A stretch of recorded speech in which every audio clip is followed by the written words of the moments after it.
Hello and welcome to another Sprues and Brews review video, and in this video we're going to be looking at the first campaign book since the launch of 9th edition for Warhammer 40,000. This is Zone Charadron and this is Act 1, the Book of Rust. This is a 96-page expansion that mainly focuses on the first campaign for 9th edition.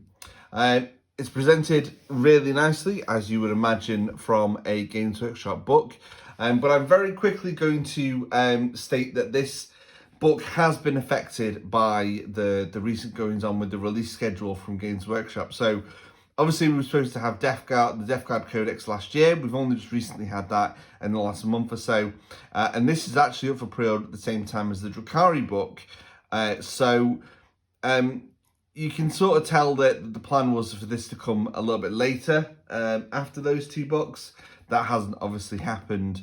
There are a few things I'm going to pick up on later on as we delve further into the contents of the book. I know a lot of people have already been discussing different aspects of the extra rules content that we get in this book. We're going to cover all that a little bit later on. I'm going to go through the book in the order of which it's presented, and then we'll do a kind of a summary and a review at the end. So let's delve straight in before we go on about any more about the rules. It kicks off with some spiel from Abaddon, and then you've obviously got your contents and your introduction to the book before delving straight into the lore. Now, I didn't get to read the entire Psychic Awakening saga, but one thing that I did take away from it was the stories involved in the Psychic Awakening books were very much more like short stories based in different parts of the galaxy that didn't really have an effect on the main storyline. They didn't really play that big of a part in the lore. They were very much self-contained, and that was a shame. And some of them actually I just didn't enjoy as much as other bits of lore that I've read in codexes, and obviously nowhere near up to kind of the Black Library kind of standard. With this obviously being a campaign book, my bar was kind of set by the recent Broken Realms book for Age of Sigmar, Marathi. What that book had was was a lot of lore in there, which really is driving forward the storyline of the Age of Sigmar. So I was hoping that the lore in this book would be doing something very similar, but with the the recent goings on in 40k, and I'm pleased to report it does. So there are different aspects in this book which will have wider consequences on the 40k universe and story going through 9th, which is really good. I'm really happy with that. It doesn't have the wow factor as Broken Realms and Marathi and some of the revelations that were contained within that. However, it does include some well-written lore that I think we're going to be are going to mean different things to it as the story goes on. I have actually used a little bookmark that this comes with to skip forward a few pages. The reason for that is because I'm rubbish at remembering names of key characters.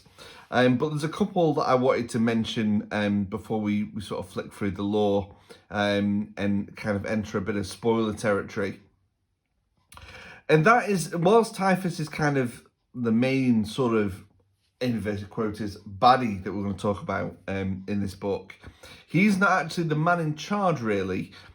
He is being commanded by Lord Zeed, who is a Lord Discordant sent by Abaddon to help command Typhus in the taking of this war zone, and in particular the Forge World and Metallica. As we'll see in a few moments, all is not really well in the Chaos camp. There are different things going on, and we'll come to that in a moment. But yeah, remember that name, Lord Zeed. And you've also got some disciples from the Word Bearers. They're important to the lore in this book as well. It goes into great detail talking about the Forge World of Metallica and the war zone itself. You've got some gorgeous map artwork, which evolves over time to show you how the campaign's playing out. with all the different factions. You got the first warnings that things aren't quite right. What this does really well is it kind of talks about the beginning of the plague that's starting to besiege the war zone, which tends to herald the arrival of Nurgle, one of the lovely chaos gods.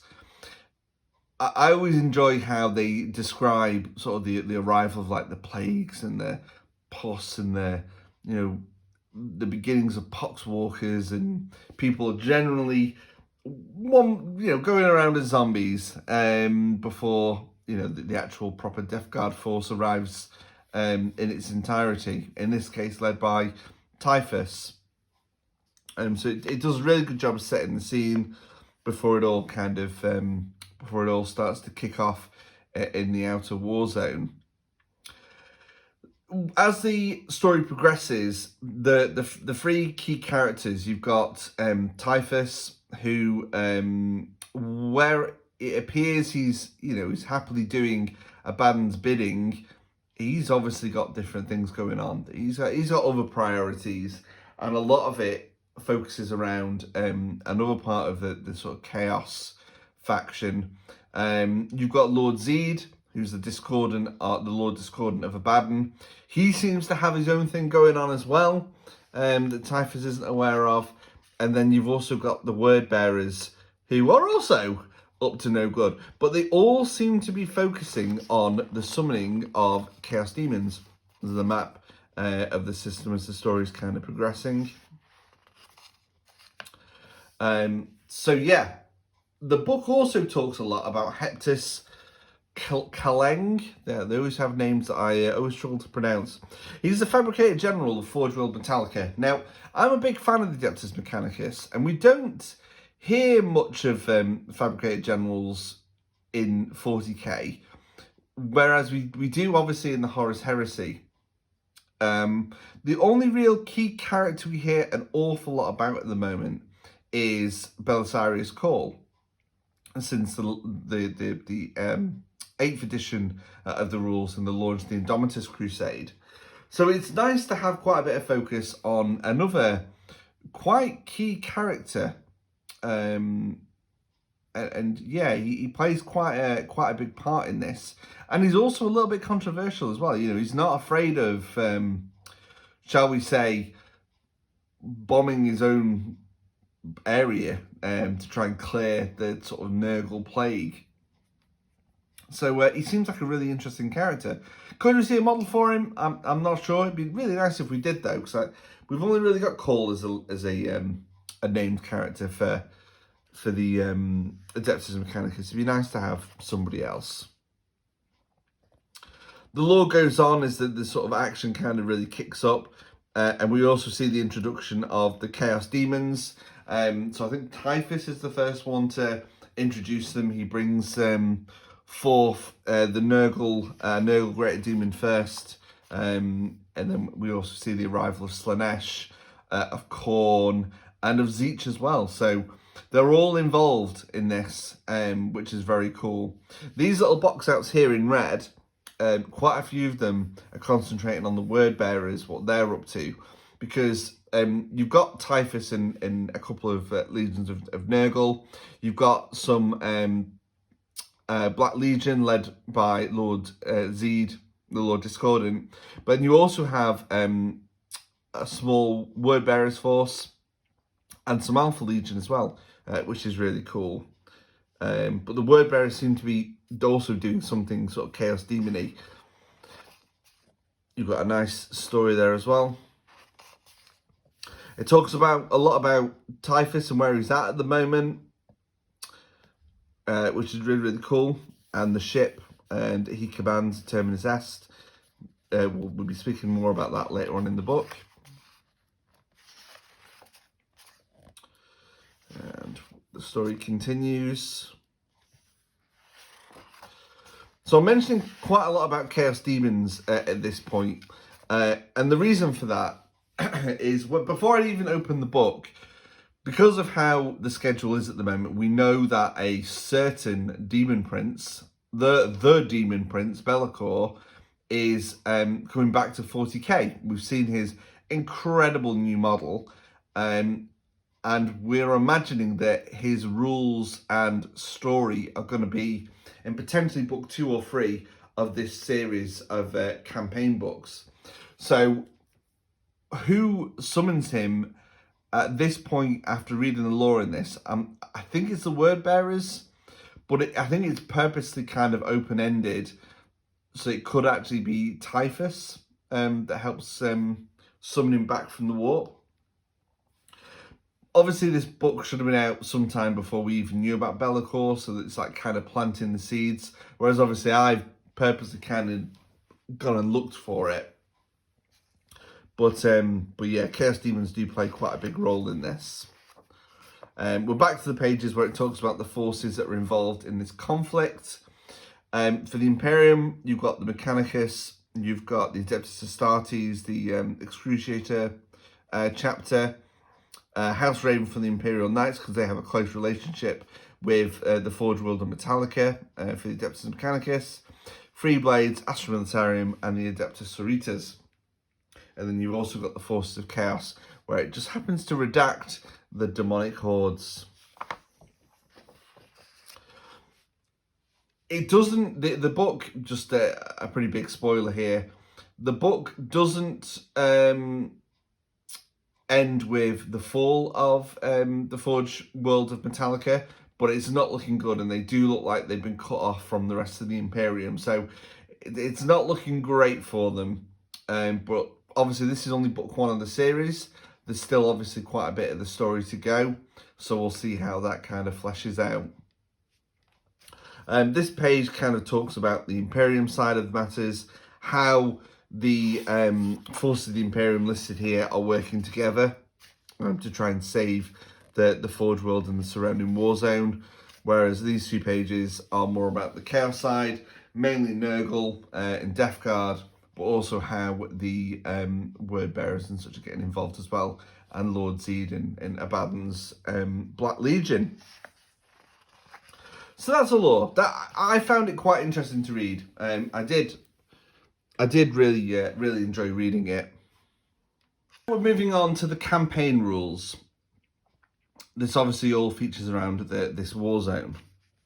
Now, what I in particular liked about this section of the book was it actually goes into a bit more detail about how to run the campaign and encourages the use of a campaign master. Now, in previous books like this, these couple of pages would just be like, play out these missions, there's your campaign sort of thing.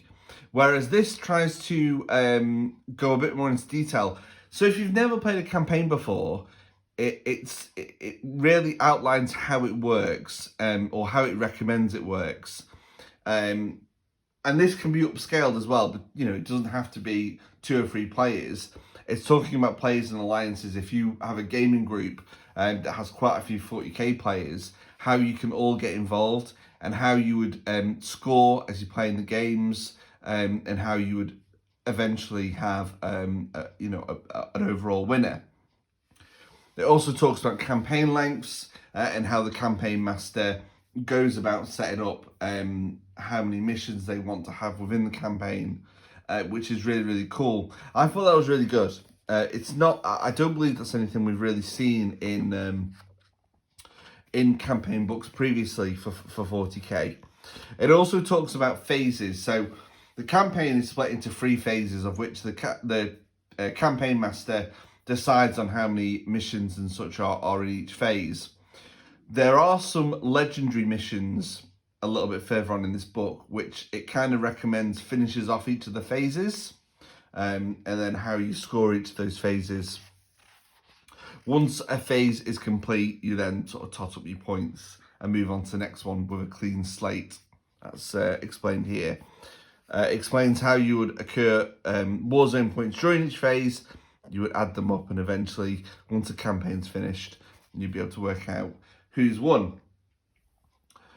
Optional rules. For each phase, you've got different charts or different battlefield twists and mysterious objective markers.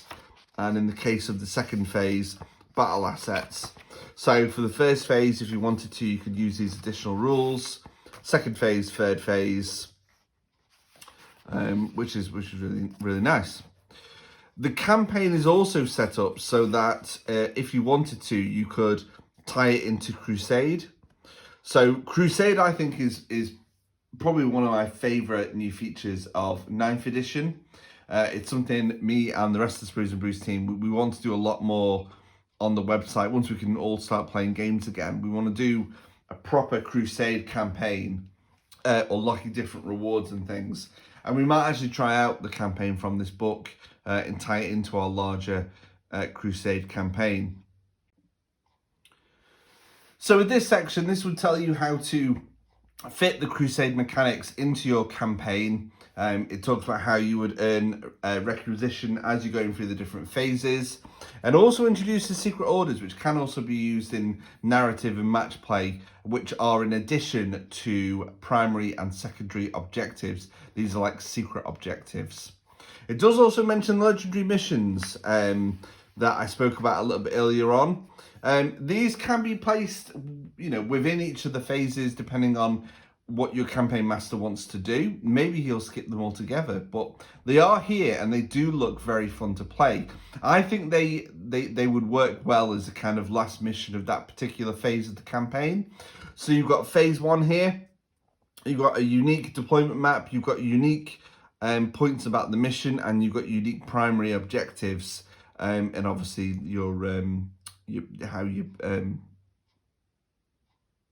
and unique primary objectives.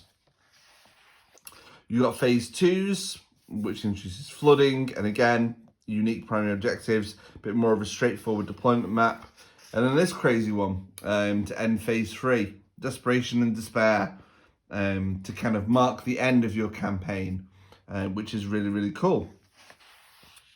So that's it for all your campaign rules. I quite like that. I'm quite a fan of that section. I'd like to see how me and the guys kind of feature that in our campaigns. I think that could be really good. So now we're moving on to army rules, and this is potentially the most controversial of sections within this book for reasons that we're going to see in a few moments. So this is broken down into 2 sections. You've got Codex Supplements and you have got Armies of Renown. Codex Supplements are as they sound, so they're extra rules for particular, should we say, factions within factions. Armies of Renown are instead different ways of building a force within a faction that feature a lot of heavy restrictions, but on the flip side to that, you get quite a few benefits, unique warlord traits and stratagems. Now these are kind of all mixed in, so I'm just going to cover them in the order of which they appear in this book. There is a little box out here that mentions about Armies of Renown. I was wondering before I delved into the book whether or not they were going to be excluded from match play.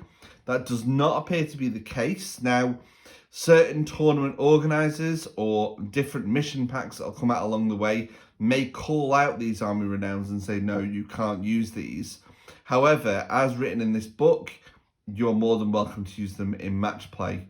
But obviously, you've just got to make sure you don't get tripped up on any of the restrictions that they have. You can also use them in Crusade as well, should you want to. The first one we come to is the first of the Army Renowns, which is the Mechanicus Defense Cohort. Now, this is really cool. It basically allows you to take a Cult Mechanicus force. So the biggest restriction here is you can't take anything that is Skitarii. Now, you might think that's just like your Rangers and your Vanguard, but actually that's quite a lot, because also showing the Skitarii keyword is most of the vehicles, such as the Drone Crawlers and stuff. So really you're looking at the Cataphrons and the Castellan robots, as well as your HQ choices as non-Skitarii. So it really does limit what you can choose from. However, all of your Extremis Sentinel units, which are your Cataphrons and Castellan robots, they gain a series of extra special rules. First of all, they don't get any of the Forge World dogmas. However, you can hold steady and set to defend, regardless if you're in cover or not, and get your +1 to hit or +1 to Overwatch, and on 5 pluses.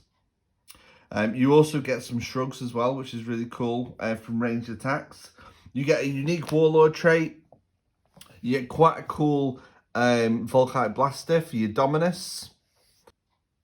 You also get 4 unique stratagems as well for that particular defense cohort. It could be a fun one to play as. It's a very defensive army build and could be quite expensive on the wallet as well, considering the units that you have to take. It's an interesting one. It could be quite fun to play as. It'd be nice if we get access to more the Cult Mechanicus units from Forge World eventually that are only available for Horus Heresy, because they'd fit quite nicely into this. So I like that. Obviously, we don't have Adeptus Mechanicus Codex for 9th edition, although I do believe one is quite close on the horizon, because we've got a special character that's being revealed on the online preview, which is actually, the time of release of this video is later this afternoon, so you might have already seen that by now. Okay, so that's those. We then move on to our first supplement, which is Metallica. So this gives you 3 unique Warlord traits for this Forge World. Some really cool relics. Like, I'm loving this Eradication Ray. That's brilliant. Flat 3 damage as well, -4 AP. So that's really cool. Again, we don't have the latest Adeptus Mechanicus Codex yet. So, but we believe it's coming out soon. So it's a bit odd that it's not just in there, and it's in here. But as we'll see in a moment, yeah, it probably gets a little bit more controversial than that. You also have a full page of stratagems as well, unique to the Forge World of Metallica. My favourite being the Knight of the Iron Cog for 1 CP. You can include a Knight. It gains the Adeptus Mechanicus keyword for the purposes of the Forge World Dogma, and also allows you to build an army that of Adeptus Mechanicus around that keyword, so you're not going to be breaking up your army build, which is really, really, really cool. You then have the second Army of Renown. This one is centered around the Free Blades. This is probably my favorite of the Army of Renowns from the book. This is restricted to just Free Blades, so you've purely got an army of Free Blade Knights.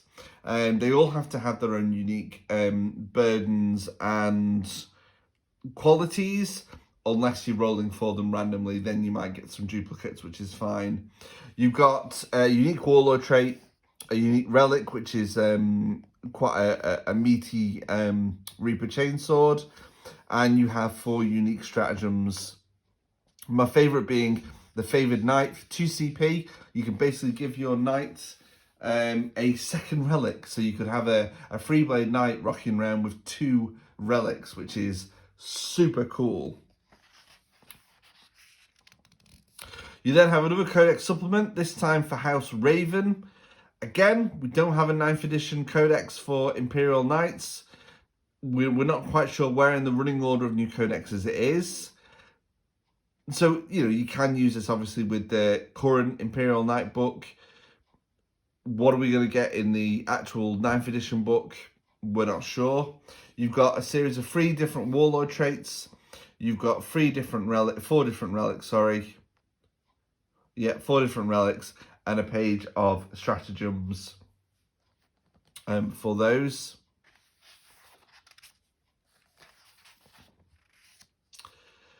You have another Army Renown, this time for the Death Guard, and this is Typhus's assault force from his Terminus S, his actual starship. The heavy restrictions on this is you cannot take any vehicles, you cannot take Mortarion, but what you do get is the option to deep strike your Plague Marines and Poxwalkers, which is really cool. You also get access to a unique Warlord trait, which if you have Typhus in your army, he has to be a Warlord, and he gets this as well as his own Warlord trait. You also get 4 stratagems, my favourite being Callous Disregard for 2 CP, basically allows your Terminators to fire into combat. So if you've got a unit of Poxwalkers or Plague Followers, which are cultists, in combat with an enemy unit, your Terminators can just shoot into combat. And there's a chance you might kill your own guys. Well, meh. So that's really cool. You could use your Poxwalkers to hold up a unit, and then your Blightlord Terminators just shoot into combat anyway, which is really, really cool. And there's a couple of stratagems to help you gain back Poxwalkers as well. So it's a very fluffy Army of Renown. Could be quite difficult for not having any vehicles, so heavy weapons is going to be a problem. But the ability to kind of distribute Plague Marines quite easily with Deep Strikers in the strategic reserves is really, really cool. Because it does actually point out that with the strategic reserves with this, they can be placed anywhere on the board 9 inches away, so not just by a board edge. Okay. You also get access to your own discipline of psychic powers, which is fantastic. But these are locked just to this Army of Renown. But there's a couple of really interesting ones in here. I think my favourite was the Lung Rot, which is a malediction spell, has a warp charge of 7. If manifested, select one enemy unit within 18 inches. Until the start of your next psychic phase, that unit cannot advance. Each time that unit is selected to charge, only eligible units within 6 inches can be selected as the target of the charge, and each time a charge roll is made for that unit, it cannot be re-rolled. So that's going to keep somebody at bay. You also have some very cool relics. I'd argue that potentially some of these are better than the ones in the Death Guard Codex. They really are that good. You've got a Power Fist or Power Claw, that's strength times 3, -3 AP, flat 2 damage. You're punching knights with that. You've got a really cool plasma pistol called Canker, 18-inch range, pistol 1, strength 9, -4 AP, flat 3 damage, and it's a plague weapon, so you're re-rolling ones to wound. And if you've got Arch Contaminator, Warlord trait nearby, you're also going to be re-rolling all your wounds with that. So some really tasty relics. It's just whether or not, from a competitive point of view, you want to take this Army of Renown. I'm tempted to give it a run out at some point. Hopefully maybe on a stream or something. Or maybe just in a friendly game. So that's the Death Guard. Right, so we mentioned right at the top of the video that the Drukari book is on pre-order at the same time as this one. So it's odd to see a Codex Supplement in here for the Drukari, for the Cult of Strife, one of the witch cults. Jay's been reviewing the Drukari book, which I'll put a link to in the YouTube description, so you can check that out. But he's kindly pointed out to me that the Cult of Strife is in the Drukari Codex, but it's only 1 page, and includes 1 relic, 1 warlord trait, and I think it's 1 stratagem.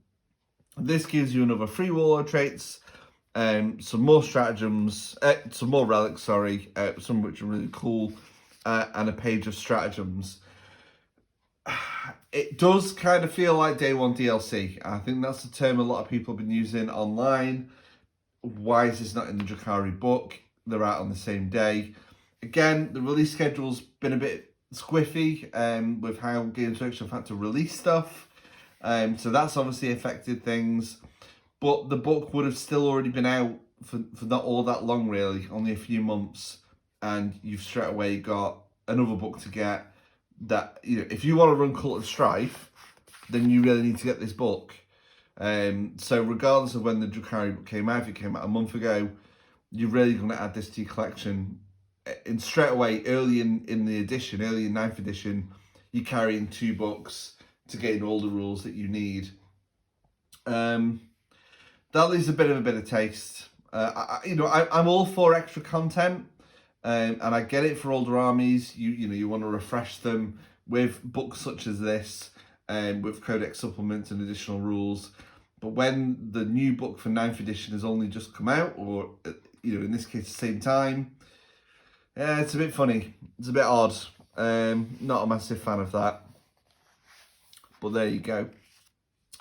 We're getting towards the end of the book now. We've got a series of Crusade rules that are for this particular campaign in this book. Your units can unlock badges to say they've taken part in this campaign. That can then roll over into your larger Crusade game. So it allows your relics and battle scars that you, or veteran rewards that you gain through your campaign that you're playing through this. You could then carry that on into other different, your own sort of Crusade force to move into different campaigns. So you might have a unit of Plague Marines that have got this keyword from taking part in this Crusade, and they might have a particular veteran ability from this part of the book that they can carry on using, which I really like. It really encourages you to like run your Crusade over multiple different campaigns, which I really, really like. So you've got a series of relics, you've got a series of battle traits, covering like the Imperium, your Chaos. I believe there is some, oh no, it's just Imperium and Chaos with regards to these ones. Unique weapon enhancements, they all have a bit of an Adeptus Mechanicus flavour because, of course, you are playing over a Forge world. Unique requisitions. So yeah, that's really cool. The last part of the book, again, is a funny one. These are an additional requisition for Crusade for the Death Guard. Now this, in my opinion, should have been in the Death Guard Codex. But it even says, in this section, you'll find rules for taking virtual gifts in your Crusade force, supplementing and building upon the Noxious Crusade rules found in Codex Death Guard. So this isn't really unique to this particular campaign. This is something that could have just been in the Death Guard Codex. And it allows you to spend virulence points that you've occurred from your Crusade games to get these kind of one-off gifts that you can use. You can spend requisition and virulence points to gain and then use, which deal mortal wounds, or they have different kind of abilities that can heal or give you buffs in the fight phase.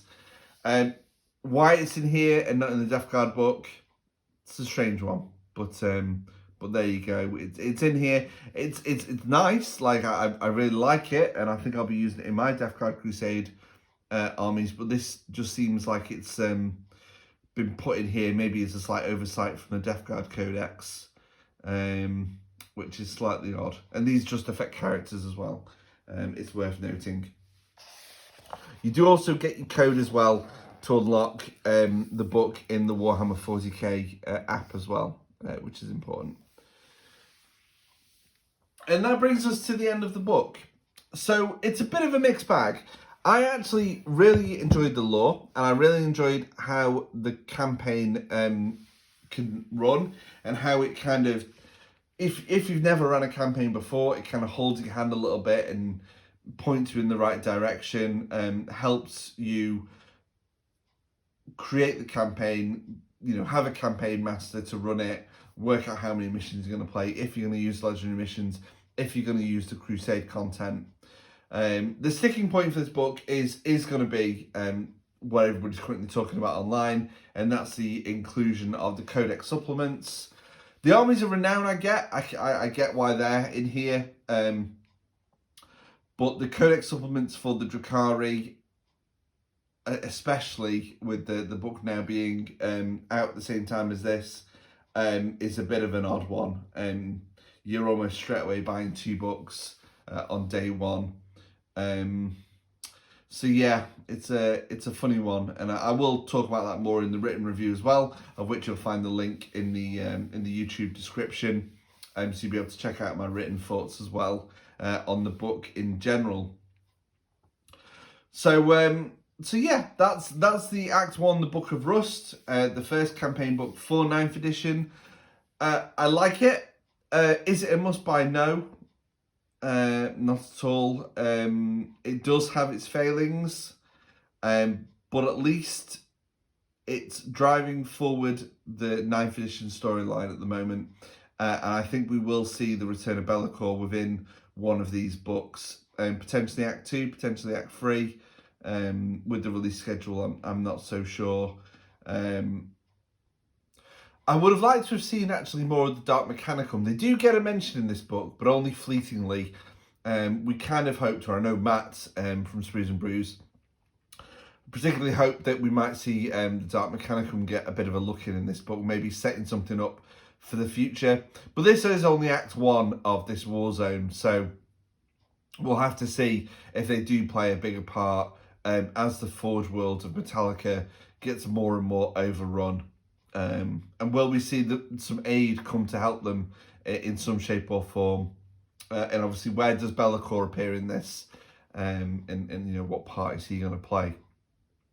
So, yeah, it was an enjoyable read. I will be trying out potentially the Typhus Army Renown. But yeah, I can completely appreciate the comments that have been made online about the Codex supplements. That is Warzone Charadron Act 1, the Book of Rust. It is up for pre-order now. Please check out the links in the description to check out the written review and also the written review of the Drukari Codex, which I've checked out myself. A brilliant codex, especially if you're after a Crusade army. I think Drukari could be a really popular choice. So make sure you check out Jay's review. It's really, really good. And for now, that brings us to the end of this video. We'll be back again with more hobby content very soon. Don't forget to check out Matt's stream at 7 PM on a Sunday, where I'll be painting and building various minis live here on YouTube and Twitch. Until next time, have a great week of hobby, and we'll speak to you all again very soon. Bye!